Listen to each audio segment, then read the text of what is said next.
Alhamdulillah, Alhamdulillahi Rabbil Alamin, wassalatu wassalamu ala ashrafil mursalin, Sayyidina wa maulana Muhammadin wa ala alihi wa ashabihi ajma'in, amma ba'd. قال الله تعالى في القرآن الكريم وهو أصدق القائلين يرفع الله الذين آمنوا منكم والذين أوتوا العلم درجات. وقال النبي صلى الله عليه وسلم Man salaka tariqan yaltamisu fihi ilman sahalallahu lahu bihi tariqan ilal jannah. Sadaqallahul azim wa sadaqallahu habibul karim wa nahnu ala dhalika minasyahidin wa syakirin walhamdulillahi rabbil alamin. Santriawan santriawati yang berbahagia, alhamdulillah, puji serta syukur kita panjatkan kehadirat Allah Subhanahu wa taala yang senantiasa mencurahkan nikmatnya kepada kita sekalian. Oleh karena itu patut kita bersyukur atas segala nikmat tersebut.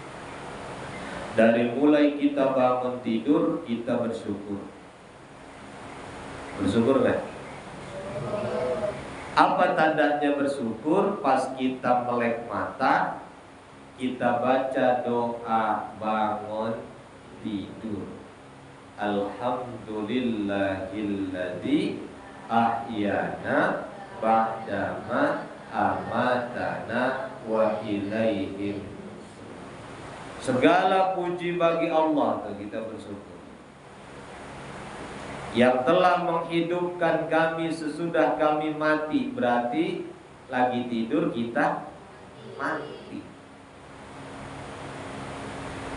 Bersyukur kepada Allah, kita masih dibangun ini, kita masih bisa melaksanakan sholat subuh. Bersyukur. Jadi jangan pas bangun tidur nggak baca doa, apalagi bangun tidurnya kesiangan. Jadi mau tidur baca doa, bangun tidur baca doa. Mau tidur bersyukur, bangun tidur bersyukur. Baru melek mata kita sudah bersyukur. Mudah-mudahan Allah selalu menambah nikmat-nikmat kita. Amin ya rabbal alamin.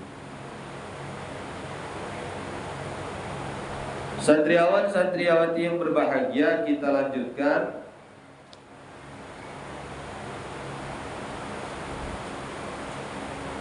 bab yang keberapa sekarang? Maqalah yang ke-26.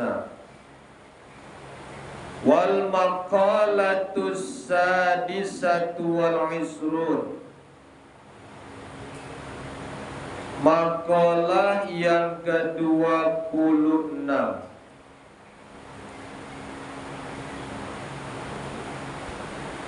Anin Nabi sallallahu alaihi wasallam annahu qala.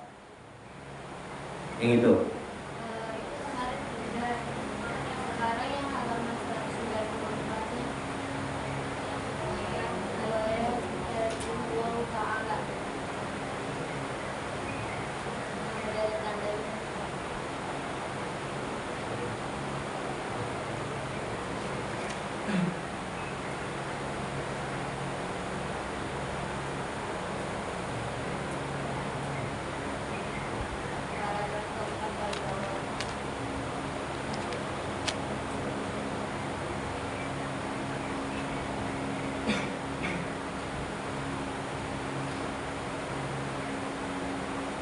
Minggu yang lalu siapa yang isi?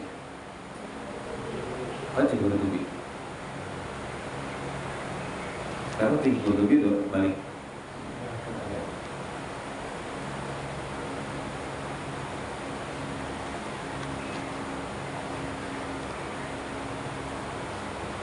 Lanjut makalah yang ke-27.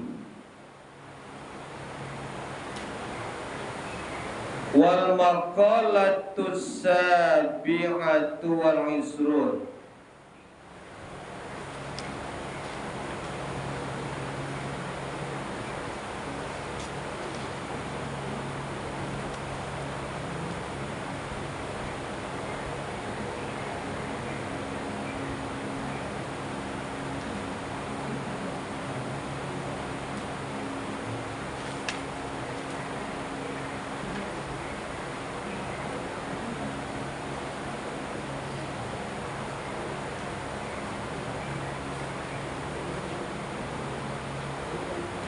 Kalau yang ke-26 belum selesai. Wa yahtajullahu ta'ala 'alal marda bi Ayyub.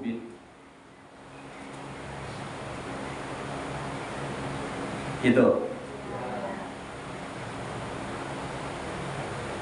Jadi kemarin makalah yang ke-26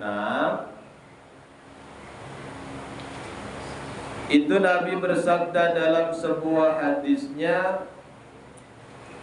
bahwasanya di hari kiamat Allah akan menampilkan, Allah akan mengumumkan, Allah akan mengemukakan 4 orang untuk alasan bantahan atas 4 orang yang lain. Jadi biar manusia itu nggak ngeles, ngeles aja kayak bajai gitu ya kalau bahasa gaulnya.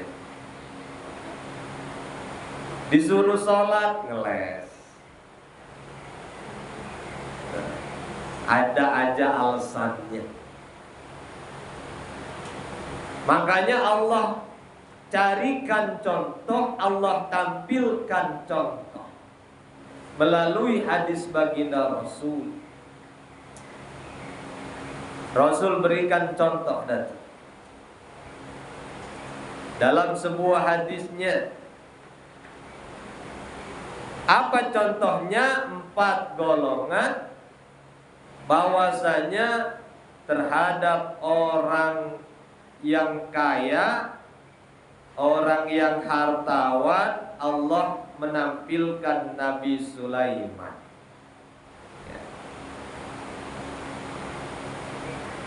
Nabi Sulaiman kaya tapi masih tetap ibadah. Kan ada sholawatnya. Sayang, sungguh sayang. Bagaimana? Orang kaya tak sembahyang. Yang gitu ya? Pernah dengar nggak?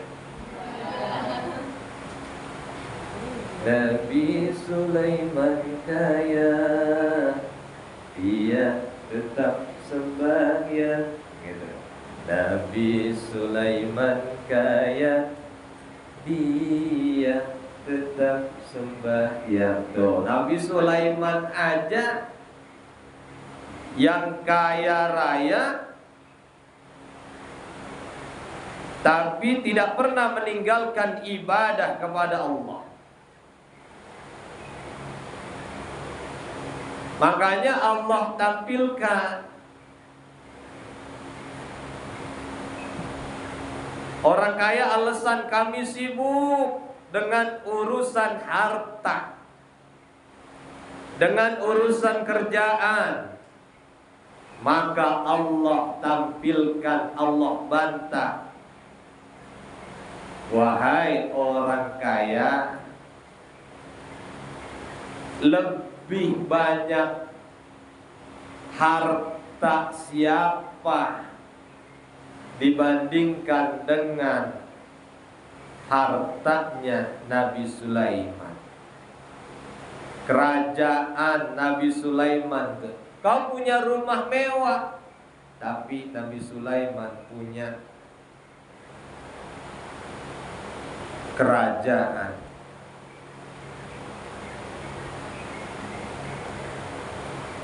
Lebih banyak yang mana dibandingkan harta Nabi Sulaiman? Tapi Nabi Sulaiman tetap ibadah kepada Allah.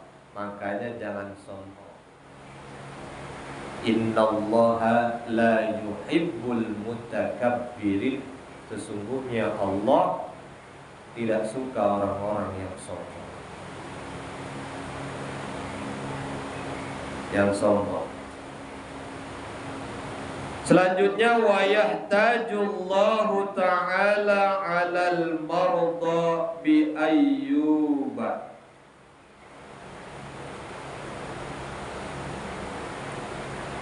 Terhadap orang yang sakit, ya. Kan ada 4 tuh.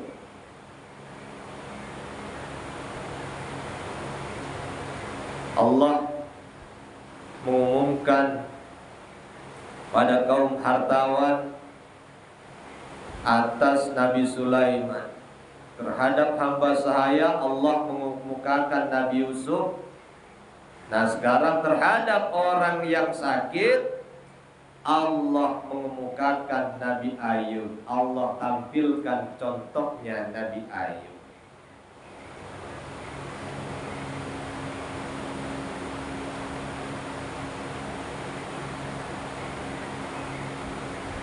Kana yaqulullahu lahum lima taraktumul ibadah. Terhadap orang yang sakit, yang meninggalkan ibadah, Allah bantah tuh omongan orang yang sakit tersebut.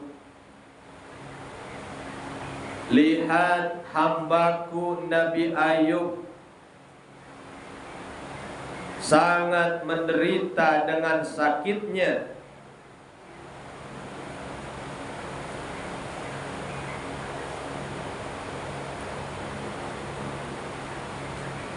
Qala Allahu lahum abdi ayyubu marida maradan syadidan. Tuh, sakitnya Nabi Ayub syadidan, udah parah banget, sampai bertahun-tahun, ya. Tapi Nabi Ayub tidak pernah meninggalkan ibadah. Sampai-sampai mohon maaf, itu jari-jarinya sudah pada copot, ya. Istrinya nggak mau ngurusin, ninggalin tuh. Pernah istrinya ngomong begini, "Bang, abang kan nabi." Maksudnya bahasa Jurang Mangunya, ya kan? "Bang, abang kan nabi. Doa apa sama Allah? Minta apa sama Allah biar abang disembuhin?" Tapi jawaban Nabi Ayub sungguh luar biasa. Baru cuma dikasih penyakit begini doang, masa saya ngeluh sama Allah? Padahal jari-jari tangannya udah pada copot, ya, sudah membusuk. Tapi kata Nabi Ayub, baru segini doang masa saya ngeluh sama Allah? Allah memberikan saya sehat, waktunya lebih lama, masa saya cuma dikasih penyakit begini doang saya ngeluh? Ya Allah. Coba bayangkan kita baru sakit puyeng doang udah gak sholat. Betul lah, betul. Disuruh sholat, aduh mah, kepala saya puyeng banget. Tuh, banyak alasannya. Baru cuma sakit cantengan doang, kukunya cantengan, kuku kaki, aduh mah, gak bisa diri, sakit banget ini. Tuh. Baru keseleo doang main futsal, disuruh sholat, disuruh ibadah, alasannya banyak. Tapi Nabi Ayub sakit yang syadid dan sakit yang sangat parah, tapi Nabi Ayub masih ibadah, nggak pernah ninggalin ibadah. Makanya jangan sampai kita meninggalkan perintah Allah yang wajib, yang sunnah. Man taraka sholata muta'ammidan kutiba ismuhu ala babin niran wahidan. Siapa orang yang meninggalin sholat fardu yang 5 waktu itu 1 kali aja dia tinggalin, kutiba ismuhu ala babin niran wahidan, maka namanya ditulis di depan pintu neraka 1 kali. Na'udzubillah min. Subuh dia nggak ngerjain ini tadi, subuh namanya ditulis di depan pintu neraka 1 kali ya. Kecuali yang lagi head, kalau lagi head nggak apa-apa karena uzur. Johar ntar dia nggak ngerjain, ditulis lagi namanya di depan pintu neraka 1 kali, udah 2.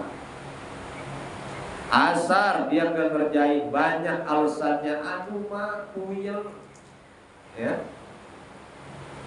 aduh mak tangan saya sakit banget. Asar 3, Maghrib 4, Isya begitu juga dia tidak kerjakan, itu namanya sehari semalam 5 kali di depan pintu neraka. Lalu bagaimana kalau 2 hari? Lalu bagaimana kalau 3 hari? Lalu bagaimana kalau 4 hari? Ya, 4 hari 20, 5 hari 25. Bagaimana kalau 1 minggu? Bagaimana kalau 1 tahun? 1 bulan? Bagaimana kalau 1 tahun? Na'udzubillah tsumma na'udzubillah.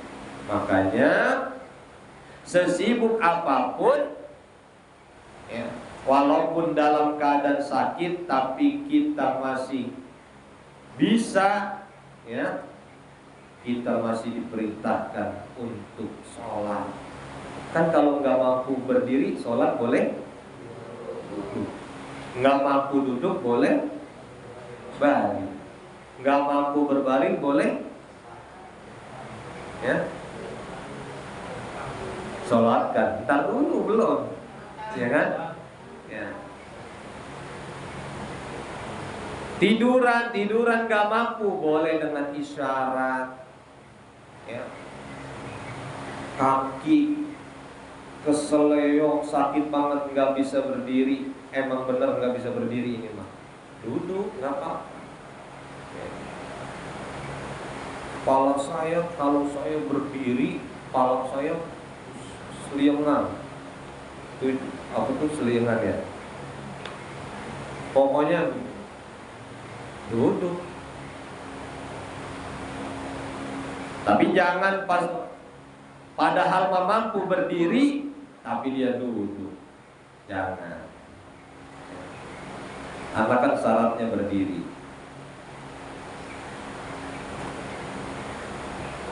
Sampai isyarat pun nggak mampu. Isyarat bagaimana Pak Ustadz? Mana yang bisa kira-kira digerakkan? Mau tangannya doang yang digerakkan, tunjuknya doang tunjuk ya, mau digerakkan silakan. Udah nggak bisa juga Pak Ustadz mata, udah nggak bisa juga Pak Ustadz pakai hati.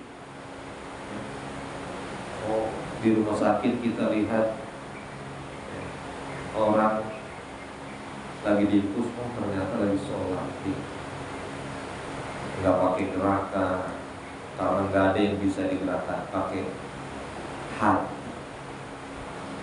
Sampai sebegitunya. Kalau isyarat juga tidak mampu, baru orang tersebut disolatkan.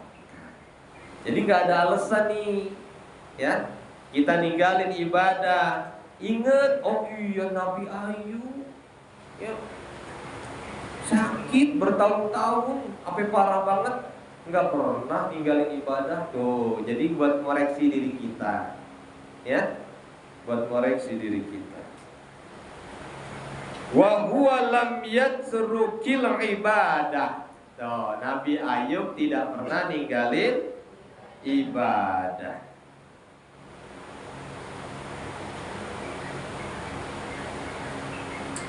Wa yahtajullaha ta'ala 'alal fuqara'i bi'isa.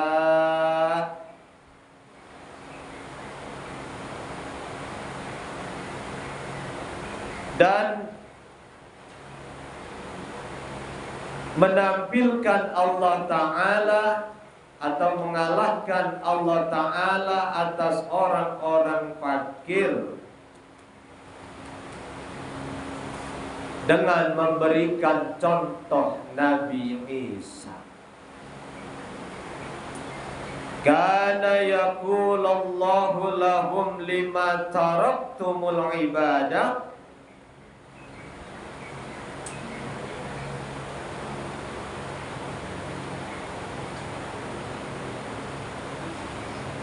Sebagaimana bertanya, apakah Nabi Isa itu dalam keadaan miskin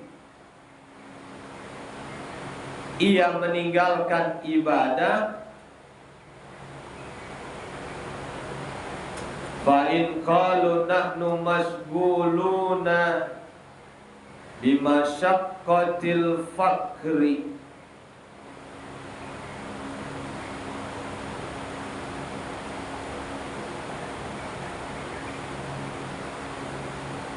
Tidak tertipu dengan urusan dunia, dengan kesibukan dunia.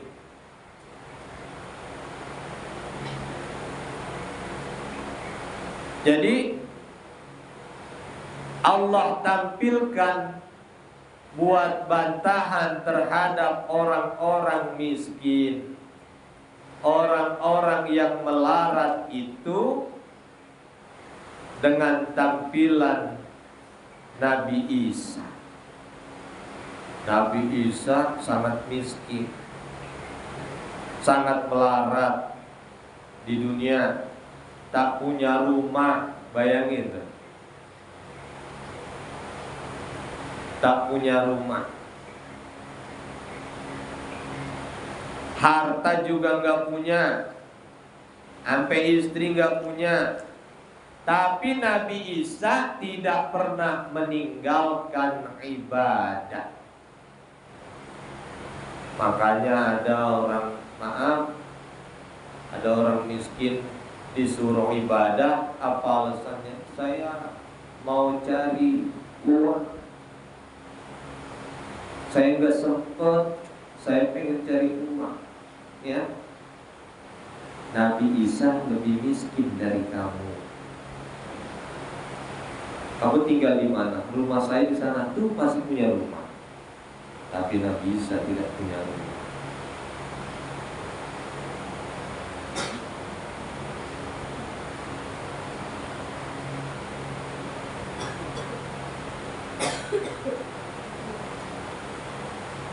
Wa huwa lam yamlik syai'an minad dunya falaysa lahu baitun wala malun, ya tuh. Jadi nggak punya rumah,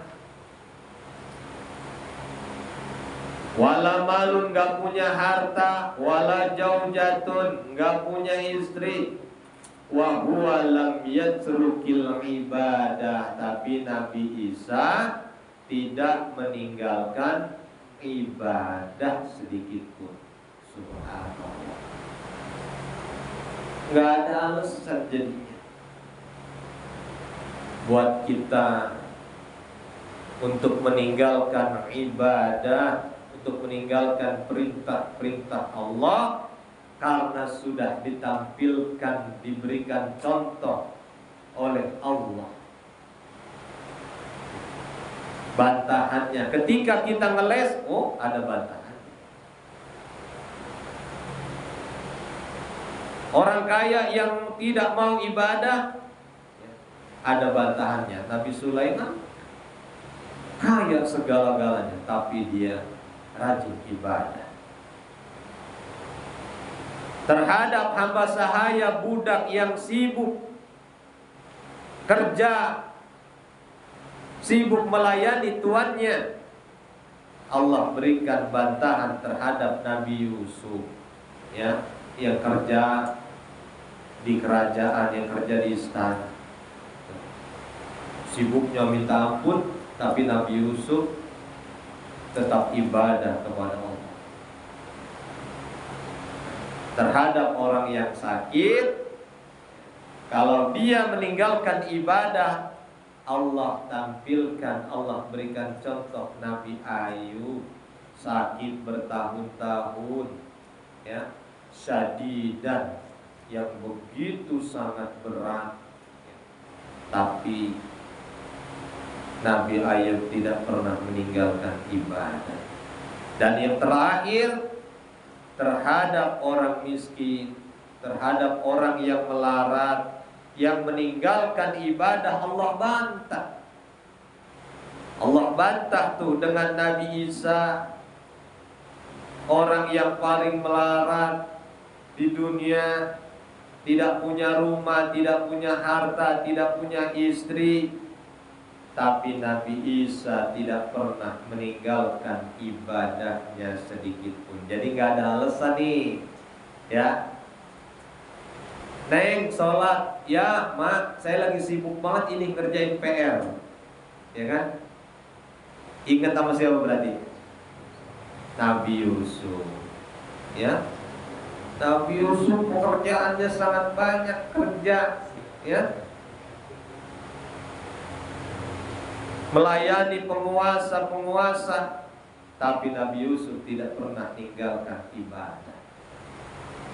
Kalau nanti disuruh sholat, kalian mau udah gak pakai disuruh sholat kan, ya, udah akil balik, dengar suara kumandang azan langsung inisiatif, langsung sholat, jangan pakai disuruh sama orang tuanya.